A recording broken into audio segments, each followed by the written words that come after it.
Hey everybody and what's up students, welcome back to the channel of Team Munshi. This side सरस गिरी और आज हम करने वाले हैं chapter 1 and 2 in macro economics cover. इसकी एक बहुत शॉर्ट सी समरी मैंने तुम्हें बता दी और बोर्ड्स को ज्यादा समय नहीं है तो वीडियो को स्टार्ट करते हैं विदाउट एनी डिले। फिर सबसे पहले आ जाओ जी, circular flow in a two sector economy. अब सर्कुलर फ्लो होता क्या है? देखो, दो सेक्टर की बात हुई है, इसमें मतलब दो सेक्टर आते हैं। सबसे पहला हाउस होल्ड, हम जैसे लोग, कंज्यूमर लोग। सेकंड आते हैं बिजनेसमैन, जो बिजनेस करते हैं, सामान बनाते हैं, बेचते हैं। अब इनके बीच में ना किसी चीज का फ्लो होता है, गुड्स और सर्विसेज का और मनी का। अब देखो होता कैसे है वो। सबसे पहले तो जो हाउस होल्ड होता है ना, वो अपनी फैक्टर सर्विसेज देता है। फैक्टर सर्विसेज को हम फैक्टर्स ऑफ प्रोडक्शन भी कहते हैं। फैक्टर्स ऑफ प्रोडक्शन क्या होते हैं? Land, labour, capital and enterprise. ये जो होते हैं वो होते हैं हमारे फैक्टर्स ऑफ प्रोडक्शन। मैं लिख देता हूं यहाँ पे code just like that. Land, labour, capital, enterprise हमारे फैक्टर्स ऑफ प्रोडक्शन होते हैं। ये सारी सर्विसेज प्रोवाइड कराते हैं हाउस होल्ड बिजनेस को। अब बिजनेस क्या करता है? देखो, इन सर्विसेज से बनाता है गुड्स एंड सर्विसेज। अब ये चीज बिजनेस ने ले रखी है हाउस होल्ड से, कुछ तो करता होगा इनका, तो गुड्स एंड सर्विसेज बनाते हैं और वो गुड्स एंड सर्विसेज दे देते हैं हाउस होल्ड को। अब देखो, लैंड, लेबर, कैपिटल, एंटरप्राइज तो दे दिया हाउस होल्ड ने बिजनेस को। अब बार्टर सिस्टम थोड़ी चलेगा, तू मेरे को सर्विसेज दे, मैं तेरे को गुड्स एंड सर्विसेज दूंगा, नहीं भाई। पेमेंट भी चाहिए, तो इसके बदले क्या होता है? बिजनेस पेमेंट करते हैं हाउस होल्ड को, लैंड, लेबर, कैपिटल, एंटरप्राइज के बदले। अब देखो, लैंड के बदले क्या आएगा? Factor payment. Factor of production को जो पेमेंट करते हैं उसे फैक्टर पेमेंट कहते हैं।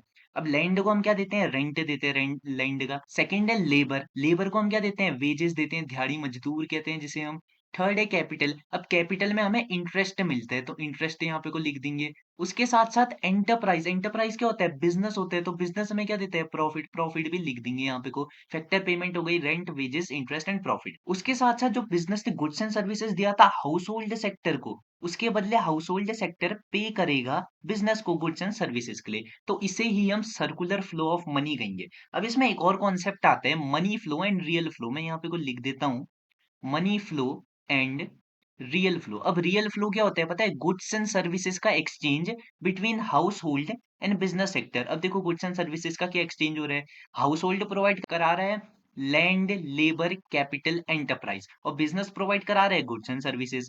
वैसे ही मनी का फ्लो भी हो रहा है। देखो, बिजनेस इनकी पेमेंट कर रहा है, factor payment to household, और हाउस होल्ड क्या कर रहा है? बिजनेस को पे कर रहा है। तो अगर हम पेमेंट वाला अगर सिनेरियो हटा देना इसमें, फैक्टर पेमेंट भी काट देता हूँ और ये वाली पेमेंट भी काट देता हूँ, तो सिर्फ इन दोनों का फ्लो हम रियल फ्लो कहेंगे। सिर्फ factor services and goods and services का फ्लो रियल फ्लो। और उसके बाद में फैक्टर सर्विसेज काट दूं और गुड्स एंड सर्विसेज काट दूं और उसके साथ साथ पेमेंट और ये ना काटूं, तो इसे हम कहेंगे मनी फ्लो। आगे बढ़ते हैं, छोटा सा टॉपिक था, जल्दी करना है यार रिकवर। सेकंड है स्टॉक एंड फ्लो। अब स्टॉक क्या होता है? देखो, बहुत सिंपल सी चीज है। Stock variable refers to that variable. एक वेरिएबल मतलब जो चेंज होता रहता है, जिसकी वैल्यू वेरी होती रहती है, which is measured at a particular point of time. ये एक ऐसा इकोनॉमिक वेरिएबल होता है जिसको हम पर्टिकुलर पॉइंट ऑफ टाइम में मेजर करते हैं। जैसे money spend by you at 31 January 2024। देखो, इकोनॉमिक वेरिएबल क्या है इसमें? Money spend. और मनी स्पेंड कब करी है तुमने? 31 जनवरी 2024। एक पूरा टाइम दे रखे, एक स्पेसिफिक पॉइंट ऑफ टाइम दे रखे, तो इसे हम स्टॉक कहेंगे। वैसे ही फ्लो क्या होता है? फ्लो वेरिएबल को ना हम over a period of time नापते हैं। मतलब इसमें कोई स्पेसिफिक पीरियड नहीं दिया होगा या स्पेसिफिक पॉइंट नहीं दिया होगा। लाइक एग्जांपल देख रहा हूँ, मनी स्पेंड बाय यू। अब इसमें ना तो डेट दी है ना कोई टाइम बता रखा है, तो इसको हम फ्लो मान के चलेंगे। ठीक है जी, आगे बढ़ते हैं। Normal resident of a country. अब देखो, normal resident of a country होता क्या है? Normal resident of a country एक ऐसा इंडिविजुअल होता है जो एक कंट्री में रहता है और उसका सेंटर ऑफ इंटरेस्ट भी उसी कंट्री में होता है। फॉर एग्जाम्पल, जैसे मान लो तुमने पढ़ा टीम मुंशी से। अब टीम मुंशी से पढ़ के तुम्हारे लिए जॉब ऑफर आ गई 12th के बाद माइक्रोसॉफ्ट से, टेस्ला से, और तुम्हारी जॉब लग गई यूएसए में। तो तुम यूएसए शिफ्ट हो गए। अब यूएसए में तुम्हारा सेंटर ऑफ इकोनॉमिक इंटरेस्ट क्या होगा? पैसा कमाना भाई। तुम पैसे कहाँ कमा रहे हो? यूएस में कमा रहे हो। अगर यूएस को छोड़ दो तुम पैसे कमा पाओगे क्या फिर? मनी नहीं, बिल्कुल, क्योंकि तुम्हारी जॉब तो यूएस में ही लगी है। तो सेंटर ऑफ इंटरेस्ट ये होता है सर्वाइवल के लिए या तुम्हारे बेनिफिट के लिए तुम रह कहाँ रहे हो। तो जब एक आदमी किसी कंट्री में रहता है और उसका सेंटर ऑफ इंटरेस्ट मतलब लिवलीहुड भी उसी कंट्री पर डिपेंड करते हैं, उसे हम normal resident of a person कहेंगे। ये डेफिनेशन रटते हो रट लो, नहीं तो मैंने तुम्हें बता दिया होता कि अपनी लैंग्वेज में भी लिखोगे चल जाएगा।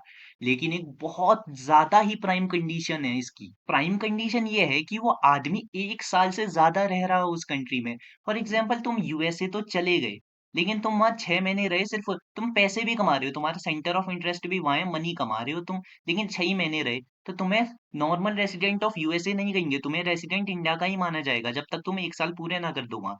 अब तुम 1 साल तक रह रहे हो वहाँ पे को और पैसे भी कमा रहे हो या तुम्हारा लिवलीहुड भी यूएसए में है, तो तब तुम यूएसए के नॉर्मल रेसिडेंट कहलाओगे। तो नॉर्मल रेसिडेंट भी बहुत छोटा-सा था, आगे देखते हैं आगे क्या है। Factor income and factor payment. अब देखो ये दोनों टॉपिक ना एक सिक्के के दो पहलू हैं। कैसे देखो, फैक्टर इनकम की बात करते हैं। Income received by factors of production. Factors of production क्या होते हैं? अभी बात करी थी, कहाँ गया? ये रहा। लैंड, लेबर, कैपिटल, एंटरप्राइज, इसे हम फैक्टर्स ऑफ प्रोडक्शन कहते हैं। और जब ये रिसीव करते हैं पेमेंट, उसे हम फैक्टर इनकम कहते हैं। फॉर एग्जाम्पल एक आदमी है चंगू, चंगू ने फैक्टर ऑफ पेमेंट या फैक्टर ऑफ प्रोडक्शन जो है वो दिए मंगू को। ये है चंगू, ये है मंगू। चंगू ने अपनी सर्विसेज मंगू को दी और मंगू ने क्या करा, बदले में पैसा, यहाँ पे को मैं रुपीस का साइन बना देता हूँ, पैसा दिया चंगू को।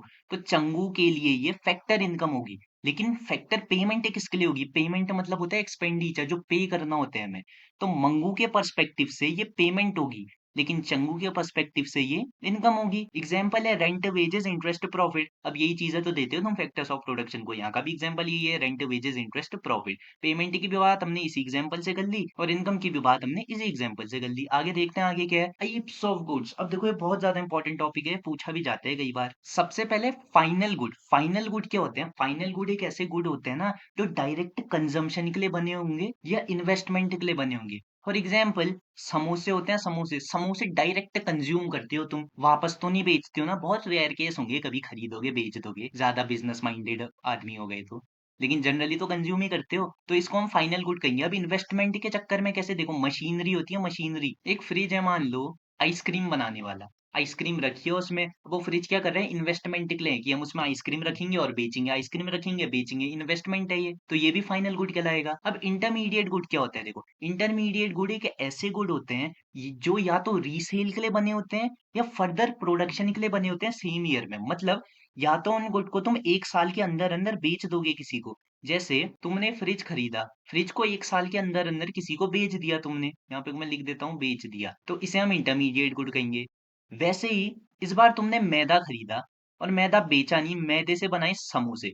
अब देखो मैदा किसमें कन्वर्ट करा तुमने, समोसों में चेंज कर दिया उसका फॉर्म, तो इसे भी हम इंटरमीडिएट गुड कहेंगे। यहाँ पे को समोसा किसी और चीज में चेंज कर पा रहे हो क्या, पैसे में या किसी और चीज में, नहीं, तो ये फाइनल गुड हो जाएगा। अब तुम कंफ्यूज हो रहे होगे, यार यार इंटरमीडिएट गुड और इन्वेस्टमेंट वाला जो एग्जांपल दिया वो सेम दिया है और काफी हद तक मिलते जुलते भी हैं ये, तो इसमें कंफ्यूज मत होना।